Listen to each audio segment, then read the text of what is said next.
Na mtazamaji wangu, natumai mzima na buheri wa afya popote pale ulipo. Kwa mara nyingine, karibu tena katika YouTube channel yetu. Mchungaji Josephat Gwajima kwa maneno aliyoweza kuyazungumza kuhusiana na watekaji. Mtazamaji wangu, wa Tanzania wameweza kulivalia juga swala hilo na kulizungumzia katika mitandao ya kijamii, jambo ambalo limeweza kuwa ni habari mbaya kwa uongozi wa chama cha CCM, chama tawala, huku vyama vingine pinzani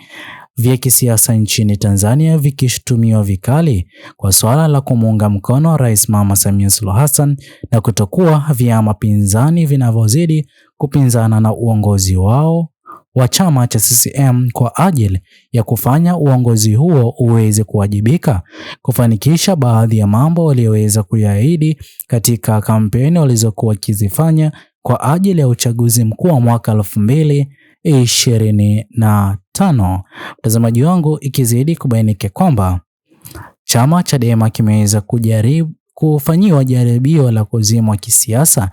ndipo ambapo uongozi ulioko madarakani kutoweza kupata shinikizo la kuwajibika kufanikisha ahadi walizoweza kuziahidi kwa wananchi wa Tanzania. Ila mtazamaji wangu, kabla niweze kukufahamisha zaidi, itaweza kuwa ni jambo jema kwa wewe hapo uweze kuchukua sekunde yako moja kubonyeza maneno yaliyoandikwa subscribe chini ya video hii. Muhimu kabisa uweze kulike na kushare video zetu ili YouTube moja kwa moja iweze kusuggest video hii kwa wale wote wanaozidi kufuatilia siasa za Jamhuri ya Tanzania. Naam,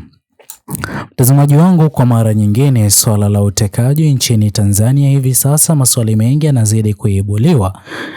Kauli yake mchungaji Josephat Gwajima iliweza kuonyesha wazi jinsi gani ambavyo swala la watu wanaoweza kuteka na kubainika ni watu wasioweza kujulikana huenda ikawa ni jambo ambalo sio kweli, kwani mtazamaji wangu, ni jambo la kuvunja moyo baadhi ya watu waliokuwa wameweza kutekwa na kutoweka katika hali ya njia tatanishi. Baada ya kupatikana kwao, waliweza kupatikana wakiwa na majeraha ya risasi, baadhi yao kupata vipigo na kusimulia ni yapi waliyoweza kuyapitia katika mikono ya watekaji. Ila jambo ambalo linazidi kukera idadi kubwa ya Watanzania ni kutokana na hatua duni ambazo zimeweza kuchukuliwa baada ya walioweza kutekwa kuzungumza mateso walioweza kuyapata. Hii ikibainisha wazi jinsi gani ambavyo huenda kukawa na uwezekano mkubwa ya wale wanaozidi kuteka watu ni watu ambao wanazidi kujulikana na uongozi ulioko madarakani.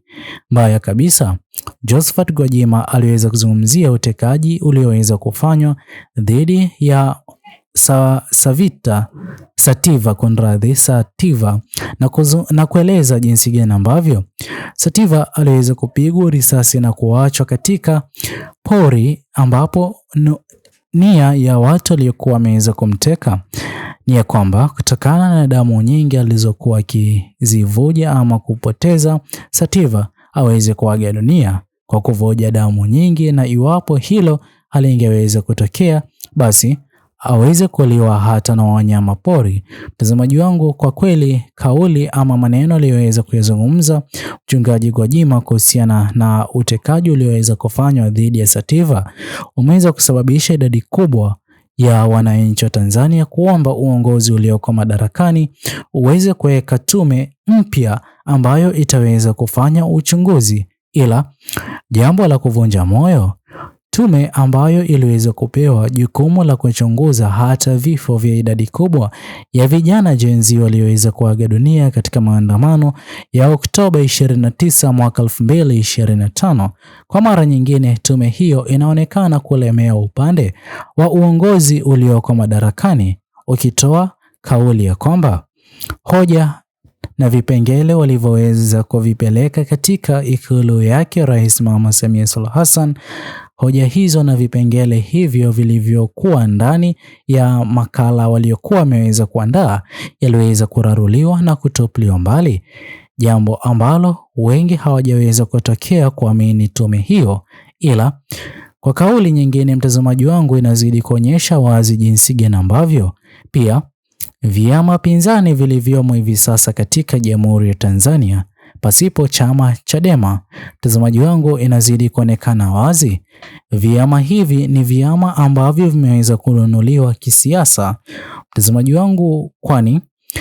vyama hivi havizidi kupinga na kukosoa uongozi wake Rais Mama Samia Suluhu Hassan, ambapo ni tofauti kabisa na kama chama Chadema kingeweza kuwania nafasi ya urais ama tiketi ya urais kupeperushwa naye Mheshimiwa Tundu Lissu. Mtazamaji wangu, leo hii tungekuwa tukishuhudia chama Chadema kikipinzana na uongozi ulioko madarakani, hasa kwa haki za wote walioweza kuaga dunia ziweze kupatikana, wale wanaozidi kusalia kubaki kuishi na majeraha waweze kupona ama waweze kupewa matibabu na hata kupewa baadhi ya ajira ili waweze kupata kipato cha kukidhi mahitaji yao. Mtazamaji wangu, ni jambo la kuvunja moyo, kwani viongozi pinzani wa vyama vilivyoweza kushiriki zoezi la uchaguzi mkuu mwaka 2025 inazidi kuonyesha wazi jinsi gani ambavyo vyama hivi na viongozi wao waliweza kununuliwa pakubwa, na hata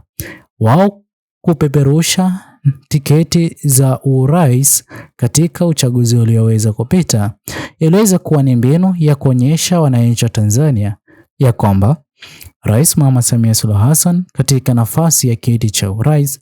hajaweza kupata ushindi wa moja kwa moja, bali aliweza kuwa na wapinzani, ili hali wapinzani hao nia yao iliweza kuwa kujiweka katika nafasi hizo ili kukava ama kufinika yale maovu yaliyokuwa yakifanywa na uongozi wake Rais Mama Samia Suluhu Hassan na ushindi wa moja kwa moja uliokuwa umeweza kunuiwa, ili hali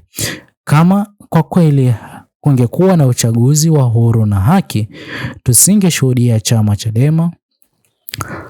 Mheshimiwa Tundu Lissu na vyama vingine wa chama Chadema kuzuiwa kushiriki katika zoezi la kikatiba la taifa la Tanzania, jambo ambalo wengi hawakuweza kulifurahia. Hii kizidi kudhihirisha wazi jinsi gani ambavyo uongozi ulioko madarakani unazidi kujali maslahi yao binafsi na sio kujali yale ambayo wananchi wanazidi kuyashinikiza ama kuomba yaweze kufanyika, ili Jamhuri ya Tanzania hata iweze kuwa na mwonekano tofauti kidogo na jinsi ambavyo mataifa ya kigeni hivi sasa yanazidi kutizama uongozi ulioko madarakani. Uongozi wake Rais Mama Samia Suluhu Hassan umekuwa ukitolewa mfano na sio mfano mwema kwa uongozi wowote nchini. Uongozi wa rais yoyote yule nchini Tanzania aliyekuwa ametangulia, na mtazamaji wangu, ni jambo la kuvunja moyo iwapo wananchi wataweza kumkataa rais aliyoko madarakani. Hii inazidi kuonyesha wazi jinsi gani ambavyo hata investors kutoka katika mataifa ya kigeni watakuwa na kipindi kigumu kuamini ya kwamba uongozi ulioko madarakani utaweza kuimarishia ulinzi na hata kuwasaidia katika biashara zao ziweze kuenda vizuri, kwani wanaotarajiwa kununua bidhaa ama hata kupata ajira katika kampuni zinazozidi kuletwa na watu kutoka katika mataifa ya kigeni ni raia wa Tanzania ambao ni wenye nchi. Mbaya kabisa, wametokea kutomkubali rais anayezidi kuongoza nchi hiyo ama taifa la Tanzania, jambo ambalo limeweza kuwa ni habari mbaya Ikulu, kwani mipango yote iliyokuwa imeweza kupangwa na viongozi walioko madarakani hivi sasa inaenda ndivyo sivyo, wakibaki na kipindi kigumu hata kurejesha imani ya Watanzania angalau hata kidogo kuamini uongozi huo. Je, mtazamaji wangu, wewe mtizamo wako ni upi? Ni vema kwa wewe hapo kutuachia maoni yako katika uwanja comment section. Muhimu kabisa uweze kulike na kushare video hii kwa makundi mawili ama matatu. Usisahau kusubscribe. Bye bye until the next video.